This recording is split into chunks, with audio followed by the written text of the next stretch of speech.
be compelled by God's love in your family. Therefore, our third point really is going to come up and do that point. Mr. Michael? My mic's on. Okay. All right. On your third point, your fill in the blank here is be courageous in forgiveness. And it's kind of a continuation of what Bob was talking about, the roles in our families and our looking forward to being together with our friends and family this Christmas. It might be a good idea to kind of prepare yourself by thinking about having a forgiving attitude as you go into those experiences. And we know there's going to be a lot of joy and a lot of fun, but sometimes Christmas and the family means you need forgiveness, right? I think there's a video here that we're going to be showing you, and I think that it will help you to just kind of grasp how that could be possible. Watch this. This is the story of two brothers. The brothers Mark. This year, like all other years, they gathered to celebrate Christmas. One brother loved the Christmas season, and the other brother, well, he loved the things that Christmas could bring.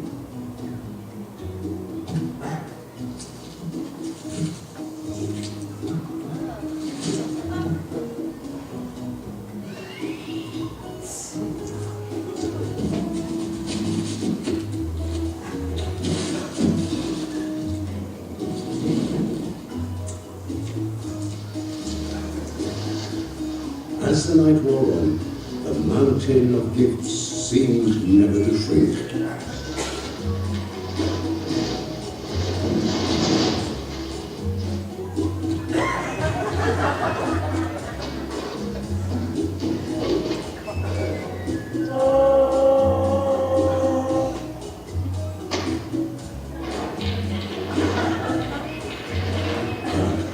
As the fire grew dim and the cocoa ran dry, there remained but one gift left to give.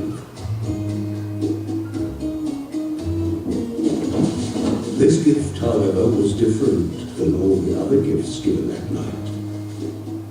For this gift was given from the heart.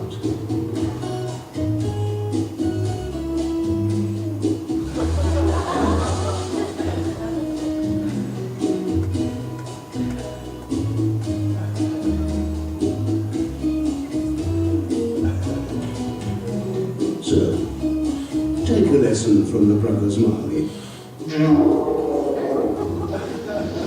While 'tis better to give than to receive, 'tis truly better to have a giving heart than to give anything at all.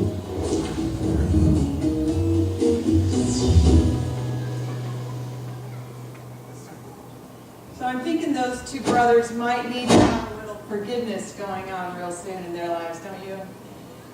It's a challenge at Christmas sometimes because we're not always understood by our family members and we don't always understand others. I know lots of times when we get together, somebody will say something that's really offensive. And it's not that they mean to or that they're out to get you, but if you're not prepared, if you don't come with an attitude of generosity and ready to be a forgiving person, you can walk away pretty hurt from a family get-together. And since we're facing this at Christmas time, I thought this would be a great time for us to talk about how sometimes we are not in that situation that we want to be in with our family and friends.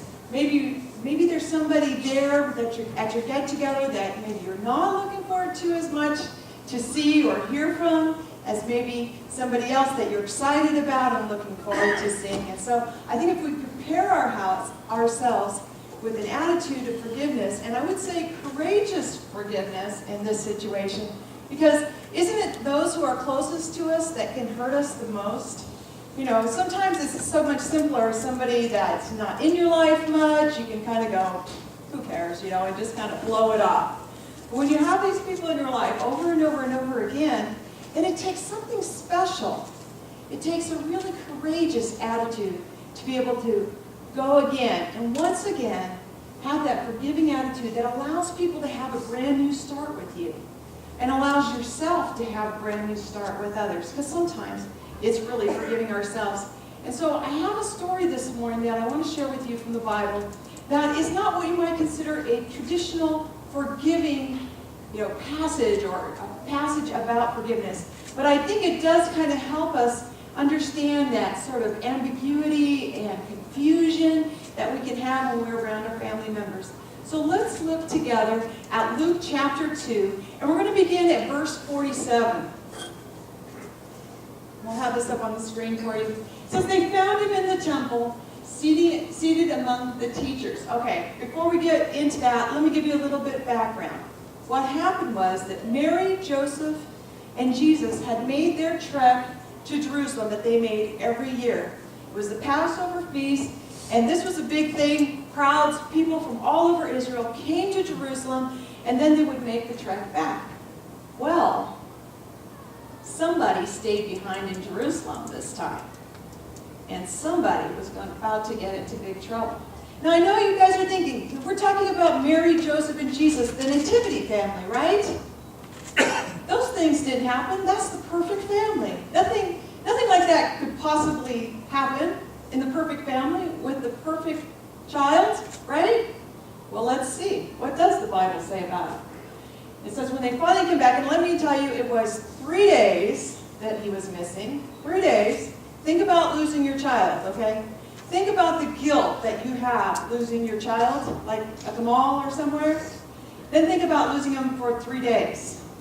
Okay, now you're like totally anxious, panicked, right? And so this is kind of the experience that Mary had. Finally, though, they returned from their route. They're looking and looking and looking for him. Now, one thing I find interesting, before they find him in the temple, they're looking for 3 days. Where are they looking? Who are they talking to? I don't know if you've ever thought about this, but I had never thought about this. I thought, where were they looking? Why didn't they find him sooner?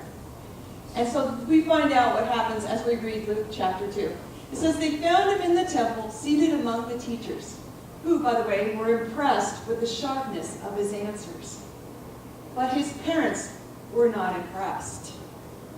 They were hurt and upset. I like the way the message puts it here. I think it really helps us to grasp what was going on after 3 days of worrying and searching for their child. They find him, and what's happening? People are amazed by him. They too were amazed, but not in the same way. Actually, the teachers and everybody were enjoying his presence immensely. I think Jesus probably himself was having a wonderful time in the temple. And then here come his parents. And this is what his mother said. Young man, why have you done to this? Now I want you to take a moment and participate with me. Have you ever had your parent come to you and say, why have you done this to me? Anybody, any truth tellers out there? Been gone too long, didn't report back, didn't let them know where you were, didn't let them know you were okay. Well, we don't think we're going to find Mary and Joseph and Jesus having this conversation, do we? How many of you, this is like a shocker that they had this conversation? Like, no, this couldn't be happening. This couldn't be in the Bible. That's kind of how I felt.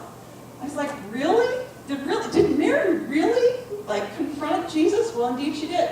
His mother said, young man, why have you done this to us? Your father and I have been half out of our minds looking for you.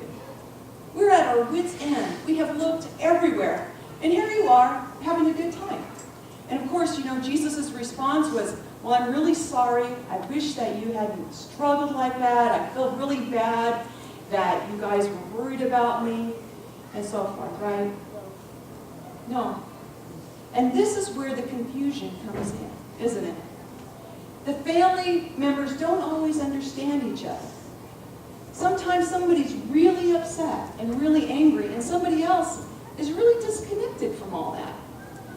And there's this real problem with them relating to each other and recognizing what's really happening on each person's end.